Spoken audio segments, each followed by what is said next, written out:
আমন্ত্রণ ব্যবসা বাণিজ্য আর অর্থনীতির সর্বশেষ খবর নিয়ে নিউজ 24 এর নিয়মিত আয়োজন পূবালী ব্যাংক পিএলসি বিজনেস এক্সপ্রেসে।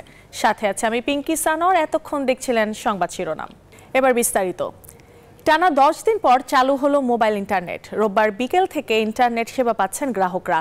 মোবাইলে ফোন অপারেটরদের সংগঠন অ্যামটবের সঙ্গে বৈঠক শেষে কথা জানান তথ্য প্রযুক্তি প্রতিমন্ত্রী। তিনি আরও জানান, যাচাই বাছাই না করে ভিডিও ছবির অবাধ প্রচার বন্ধ না করায় ফেসবুক, টিকটক সহ কয়েকটি সামাজিক যোগাযোগ মাধ্যমের কাছে ব্যাখ্যাও চেয়েছেন তারা। আন্দোলনকে ঘিরে সৃষ্ট সহিংসতার মধ্যে গুজব অপপ্রচার রোধে গেল 17 জুলাই সীমিত করা হয় মোবাইল ইন্টারনেট সেবা। সকালে আইসিটি প্রতিমন্ত্রী জানান, রোববার বিকাল থেকে চালু মোবাইল ইন্টারনেট। ঘোষণা দেয়া হয় গ্রাহকদের 3 দিন মেয়াদী 5 জিবি বোনাসের। সকল ইন্টারনেট গ্রাহক 3 দিনের মধ্যে 5 জিবি ডেটাটা প্যাকেজটা তারা বোনাস হিসেবে পাবেন। প্রতিমন্ত্রীর ঘোষণা অনুযায়ী চালু হয় মোবাইল ইন্টারনেট, যদিও বন্ধ রয়েছে ফেসবুক, টিকটকের মতো সামাজিক যোগাযোগ মাধ্যমগুলো। গুজব ঠেকানোর নিজস্ব নীতিমালা না মেনে তথ্য প্রচার বন্ধে পদক্ষেপ না নেয় এসব প্রতিষ্ঠানের বিরুদ্ধে এমন সিদ্ধান্ত দাবি প্রতিমন্ত্রীর। ফেসবুকের গুজব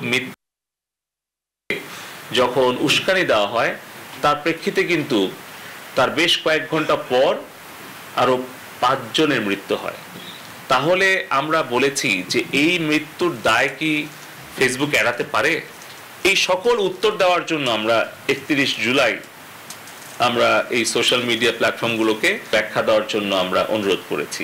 এদিকে অনেকেই অভিযোগ করছেন ধীরগতির, আবার দীর্ঘ বিরতির পর মোবাইল ইন্টারনেট সেবা চালু হওয়ায় খুশি কেউ কেউ। একটু ভিডিও কল করা বা একটু দেখা, এই জিনিসটা হয় না, বাট কথা হয়েছে হয়তো বা সেলুলার ফোনে। ইন্টারনেট চালু হলো, আমার মনে হয় যে এখন আবার আগের মতো আমরা চালাতে পারবো ইন্টারনেট। ফেসবুক বন্ধ থাকায় আরো ক্ষতির মুখে পড়তে হবে এমন শঙ্কা এফ কমার্স উদ্যোক্তাদের। আর প্রতিমন্ত্রীর পরামর্শ নিজস্ব ডোমেইনে ব্যবসা পরিচালনার। ওয়ালিদ সাকিব, নিউজ 24, ঢাকা। চলমান আন্দোলন সহিংসতায় তৈরি পোশাক খাতে ক্ষতির পরিমাণ 6,400 কোটি টাকা। পাশাপাশি অন্যান্য খাতের ব্যবসায়ীদের ক্ষয়ক্ষতির পরিমাণও আগামীকালের মধ্যে তুলে ধরা হবে বলে জানিয়েছেন এফবিসিসিআই সভাপতি মাহবুবুল আলম। রোববার রাজধানীর আগারগাঁওয়ে বিনিয়োগ উন্নয়ন কর্তৃপক্ষ বিডা কার্যালয়ে প্রধানমন্ত্রীর বেসরকারি শিল্প বিনিয়োগ উপদেষ্টা সালমান এফ রহমানের সাথে ব্যবসায়ীদের মত বিনিময় অনুষ্ঠানে এসব কথা বলেন এফবিসিসিআই সভাপতি। এ সময় চট্টগ্রাম বন্দর, এনবিআর, বাংলাদেশ ব্যাংক ও অর্থ মন্ত্রণালয়, প্রযুক্তি, গ্যাস ও বিদ্যুৎ এমন 5টি সমস্যার কথা উল্লেখ করেন ব্যবসায়ীরা। অনুষ্ঠানে সালমান এফ রহমান বলেন, দেশের পরিস্থিতি নিয়ে যে গুজব ও মিথ্যাচার করা হচ্ছে তা স্বাভাবিক করতে হবে। বহির্বিশ্বে স্বাভাবিক পরিস্থিতি নিশ্চিত করা গেলে এসব ক্ষতি পুষে নেওয়া সহজ হবে বলে মন্তব্য করেন তিনি।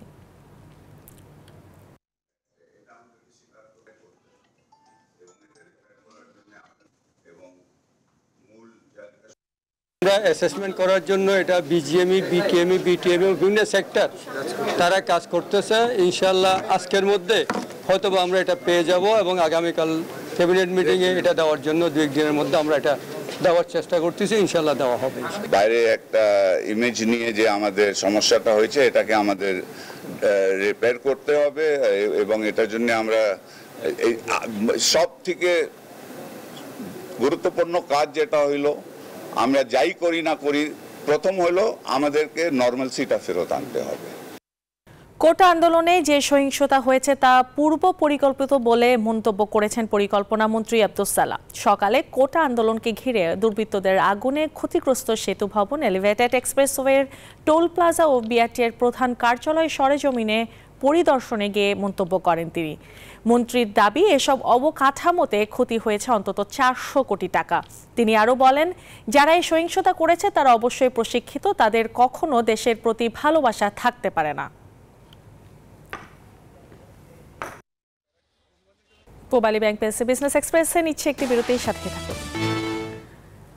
বিরতির পর আবারও স্বাগত জানাচ্ছি পূবালী ব্যাংক পিএলসি বিজনেস এক্সপ্রেসে। সপ্তাহের প্রথম কর্মদিবসেই পতন দেখেছে দেশের পুঁজিবাজার। এদিন প্রধান শেয়ার বাজার ঢাকা স্টক এক্সচেঞ্জের সব মূল্যসূচকই কমেছে শেয়ার লেনদেনের পরিমাণও। রোববার ঢাকা স্টক এক্সচেঞ্জের প্রধান সূচক ডিএসইএক্স 29.92 পয়েন্ট হারিয়ে 5,000 338 পয়েন্টে নেমে এসেছে। কমেছে অপর দুই সূচকও।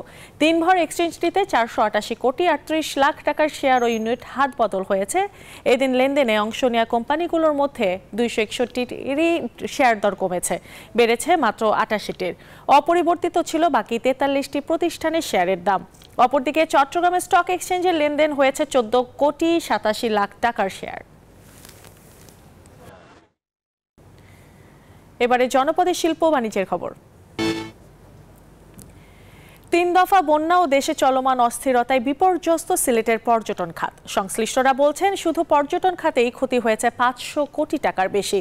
এই পরিস্থিতিতে সিলেটের পর্যটন শিল্প রক্ষায় সরকারি প্রণোদনা চায় ব্যবসায়ীরা।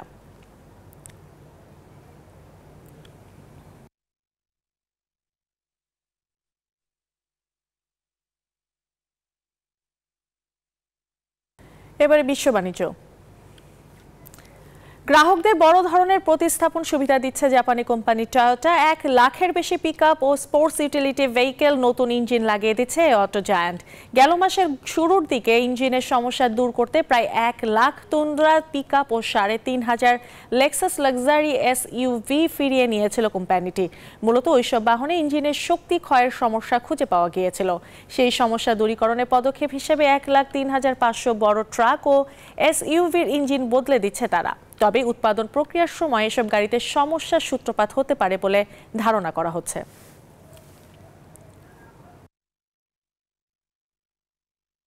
এই ছিল news 24 Pubali bank PLC business এক্সপ্রেসের আয়োজন। এতক্ষণ সাথে থাকার জন্য ধন্যবাদ সবাইকে।